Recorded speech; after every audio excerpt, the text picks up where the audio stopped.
This will make you feel better. You'll see, just trust me. Bisi eyed the plate, her mind still foggy from the previous night. She felt a bit sick, but the hunger inside her won out.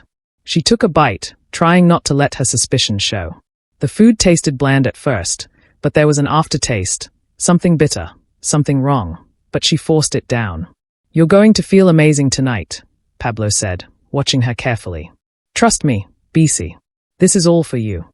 She nodded, but in the pit of her stomach, a knot was tightening. The food sat heavily inside her, and she couldn't shake the feeling that something was wrong. That night he wasn't wearing his usual clothes. He had a red cloth wrapped around his waist.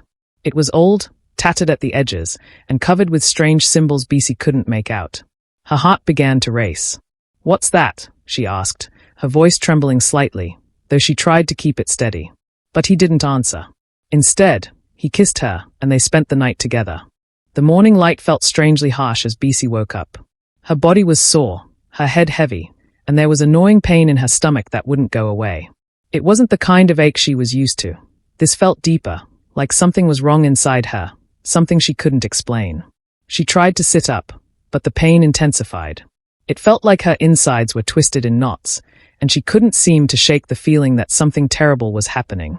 Pablo was already awake, sitting by the window, staring out at the city below.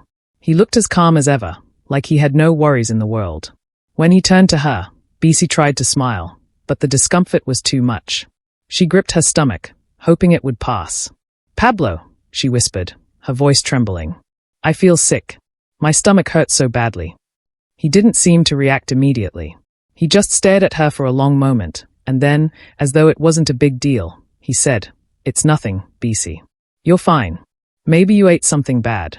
You'll get used to it. Bisi felt a cold shiver run through her.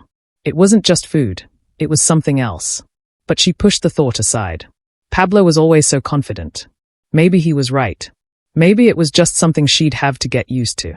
She had everything she wanted now, and nothing should ruin it. But as the day went on, the pain only grew worse. Every step she took felt like a burden. Her stomach twisted and churned with an intensity she couldn't ignore.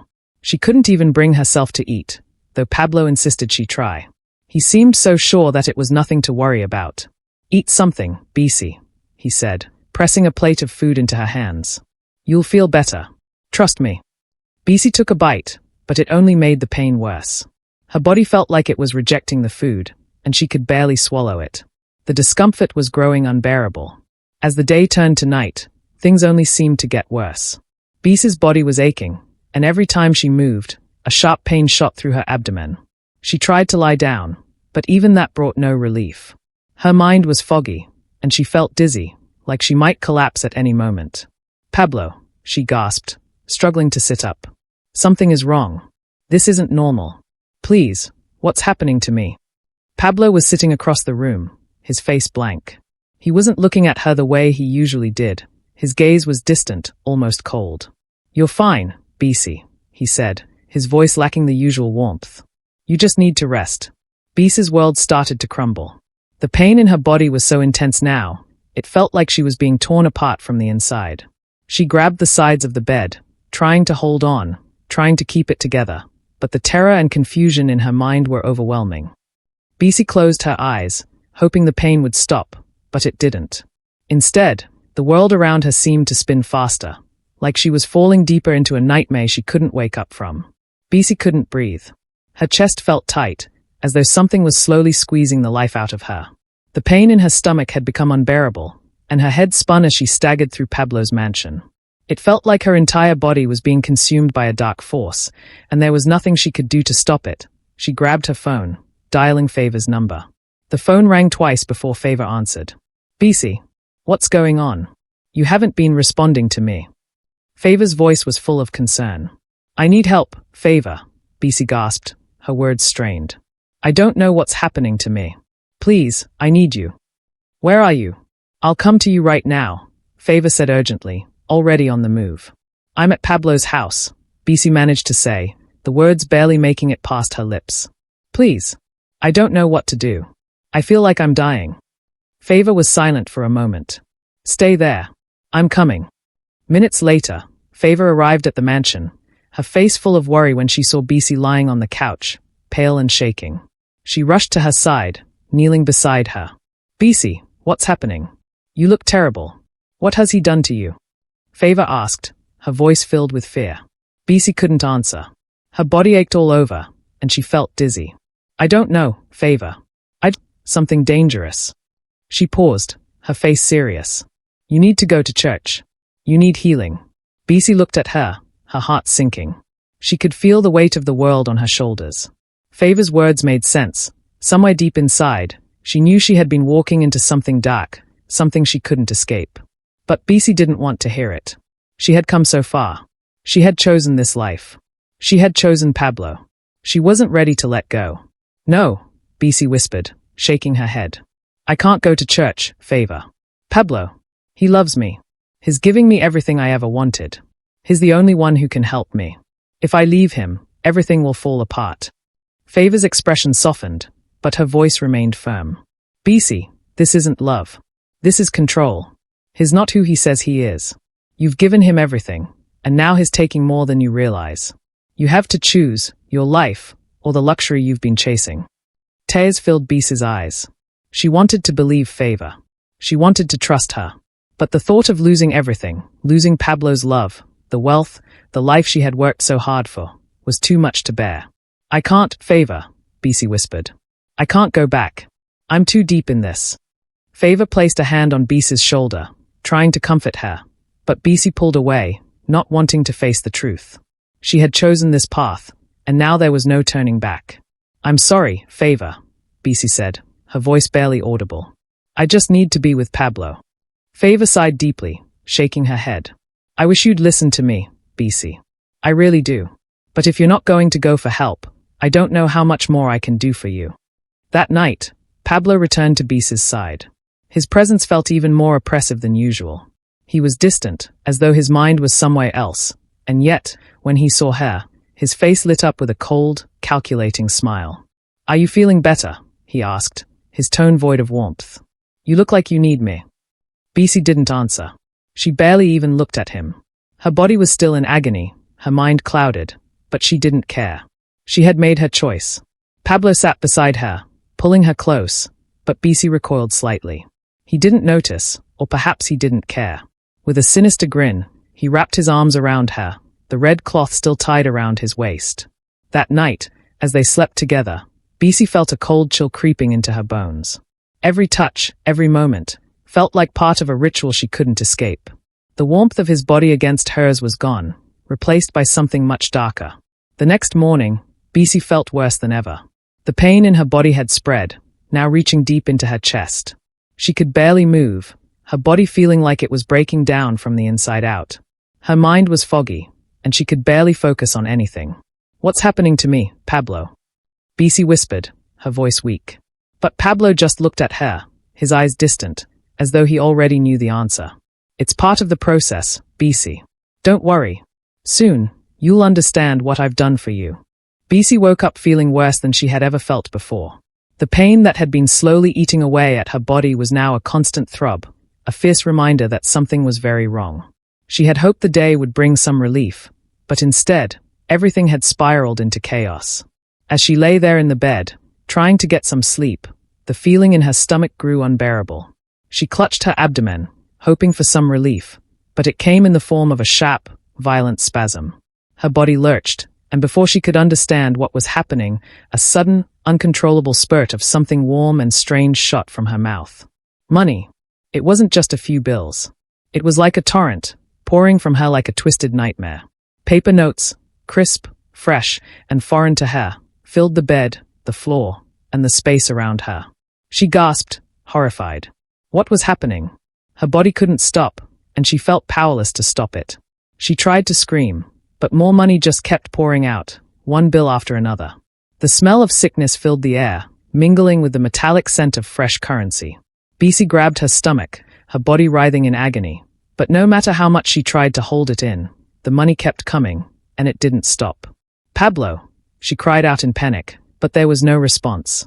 She tried to get up, but her legs were weak, and she stumbled, her vision blurring. Money kept spilling out of her, her body turning into a money printer. She collapsed to the floor, tears streaming down her face. What had Pablo done to her? Meanwhile, Favor had been trying to reach Bisi for days, but her calls went unanswered. Her worry grew each day. Bisi had never been the type to cut off friends, but now, with each passing day, the silence was becoming too much to ignore. Something's wrong, Favor muttered to herself, pacing around her apartment. I have to find her. She called Bisi again, her heart sinking when the phone rang out without an answer. She tried texting, nothing. The worry gnawed at her, and she finally made up her mind. She had to go to Bisi's place, no matter what. But when she arrived at the mansion, there was no sign of Bisi. Pablo wasn't home either. She walked around, calling out for her friend, but the place felt eerily quiet. It was as if something had swallowed Bisi whole. Desperation set in. Favor pulled out her phone and, shaking, called Paul. She didn't know if he could help, but she knew he was the only person left who might care enough to search for Bisi, as Bisi had cut her family off. Paul answered on the second ring. His voice was calm but distant. Hello. Paul, Favor said, trying to keep her voice steady. I need your help. Something's wrong with Bisi. She's not answering her phone, and I don't know where she is. I think something bad has happened. Paul was quiet for a moment. What do you mean? What happened? I don't know, Favor replied, her voice trembling. But I went to her house, and there's no sign of her. I'm scared, Paul. I think she's in trouble. We need to find her. Paul felt a knot tighten in his stomach. Despite the pain of seeing Bisi move on with her life, despite everything, he still cared for her. He couldn't shake the feeling that something terrible was happening. I'll help, he said, his voice firm. I'll call the police. We need to find her. Hours later, the police arrived at Pablo's mansion, led by Favor and Paul. The place felt cold, and the strange silence only heightened the sense of dread that hung in the air. They searched the house, room by room, until they finally found her. Bisi was locked in a small room at the back of the house, her body covered in maggots, her clothes torn and soaked in something foul. Money was scattered all around her, crisp bills, dozens of them, littering the floor like a twisted rainstorm. She lay there, vomiting more money uncontrollably, her body still racked with spasms. The officers quickly moved to help, but Favor and Paul stood frozen in horror. They had expected to find Bisi, but not like this. Bisi's eyes fluttered open as the officers approached, her face pale, her lips cracked from the constant vomiting. She barely recognized them. She could barely recognize herself. Bisi, Paul whispered, stepping forward. His voice broke as he knelt beside her. What happened to you? Bisi's eyes were glassy, and she could barely speak. Her body jerked again, and more money spilled from her mouth, filling the room. Favor gasped, covering her mouth in horror. The officers carefully carried Bisi out of the room, trying to comfort her, but she was lost in a haze of pain, confusion, and regret. Pablo was nowhere to be found. He had disappeared without a trace, leaving Bisi to face the consequences of her choices alone. As the police took Bisi to the hospital, Paul stood outside, staring at the mansion. Favor stood beside him, both of them numb from the horror they had just witnessed. Where is he? Favor asked, her voice barely audible. Where's Pablo? I don't know, Paul replied, shaking his head. But wherever he is, I don't think he's coming back. The mansion, once a symbol of luxury, now felt like a prison. A prison Bisi had locked herself in, chasing after a dream that had turned into a nightmare. And now, there was nothing left but the consequences. Bisi's world had turned into an endless blur of pain, confusion, and regret. After days of unbearable suffering in the hospital, unable to find a solution to her physical agony, she had been transported to the church. Favor, desperate to help her, had made the arrangements, promising her a chance at healing from the spiritual wounds that plagued her.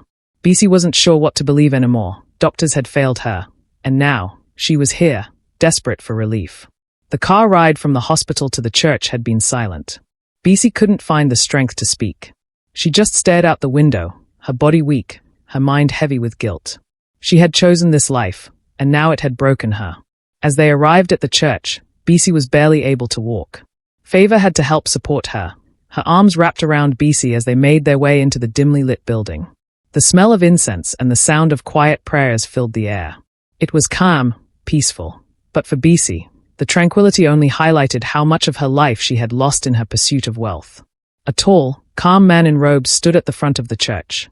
He was the prophet. Favor had spoken about him, saying that he was known for his deep spiritual insight and healing abilities. He looked at Bisi with kind, understanding eyes, but there was something solemn in his gaze. "You've come for healing, Bisi," the prophet said, his voice steady and comforting. "But healing does not only come from the body, it comes from the soul. You've been broken, and the weight of what you sought has torn you apart." Bisi felt a lump in her throat. She couldn't find the words to respond. She was so tired, so empty. How had it all gone so wrong? The prophet gestured for her to sit, and favor helped her settle onto the pew. He began a prayer, his voice soft but powerful, as he placed his hands over her head and stomach. Bisi closed her eyes, hoping that something, anything, would change, that this would be the moment everything would finally make sense. After what felt like hours, the prophet's hands moved from her head to her stomach, his fingers pressing gently against her skin. The room fell into a deep silence, and Bisi held her breath. "Bisi," the prophet said softly, his voice almost a whisper. "You have been cursed. The wealth you chased, the power you sought, came at a price that you could not see. The path you chose has stolen from you what can never be returned." Bisi's eyes shot open, confusion and fear rising within her. "What do you mean? What price?" "The rituals you underwent, those that Pablo put you through, have cursed you," the prophet continued, his voice grave. "Your womb has been taken from you. You will never bear children again." The words hit her like a punch to the gut. Bisi felt her breath catch in her throat. She couldn't understand. She wanted to scream, to deny it, but there was no fight left in her. The pain in her body seemed to pale in comparison to the crushing weight of the prophet's words. She had wanted everything, wealth, status, and power. But in doing so, she had lost the ability to have the family she had always dreamed of. "No," Bisi whispered, tears welling up in her eyes. "Please, no. This can't be true. I just wanted to live a good life. Please, don't tell me I can't have children. Please."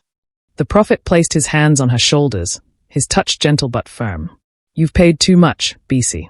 Your body was used for power, and it has taken what you hold most dear. This curse cannot be undone. But your healing begins now, if you choose it." Bisi felt herself break down. Her body, her soul, everything she had tried to hold together was falling apart. The wealth, the luxury, the power, none of it had been worth this. She had sacrificed her future. And for what? Later, as the healing concluded, Bisi sat in the quiet church, staring at the ground. The silence around her felt suffocating, and the realization of everything she had lost weighed heavily on her chest. Favor sat beside her, her hand resting gently on Bisi's arm. "I'm so sorry, Bisi," Favor whispered. "I tried to warn you. I tried to tell you this wasn't the way." Bisi could barely look at her. The shame was too much. She had destroyed everything. She had lost the chance to have a family, to build a life of love. And for what? A life of empty luxury? "I didn't understand," Bisi whispered through her tears. "I thought I could have everything. But now I see. I've lost it all. I can't even fix this." Favor squeezed her hand. "You can start over, Bisi. You have your life, your health. There's still time to rebuild." The following days were a blur of therapy and spiritual guidance. Bisi tried to rebuild her life, but the weight of her decisions never left her. She tried reaching out to Paul, but his life had moved on. He was dating Favor now, building a future that Bisi had once been a part of. And he just got a new job in an oil company. He was doing well for himself. He was no longer the poor village Paul Bisi knew. When Bisi called him, her voice shaky with regret, he simply said, "It's too late, Bisi. You made your choices. I've moved on." The sting of those words was unbearable. She had pushed him away, thinking she could find something better. But now, she realized she had lost everything that truly mattered. Weeks passed. Pablo had been arrested while trying to flee the country, his dark deeds finally catching up with him. The world Bisi had once coveted had collapsed around her, and now she was left to pick up the pieces. She would never have the family she longed for. The life she had once dreamed of had cost her everything. But in the quiet moments, as she reflected on her choices, Bisi understood that all that glitters are not gold, and she learnt the hard way. Thanks for watching. If you enjoyed the story, please share and subscribe. Also turn on post notifications so you will be notified anytime we upload a new story.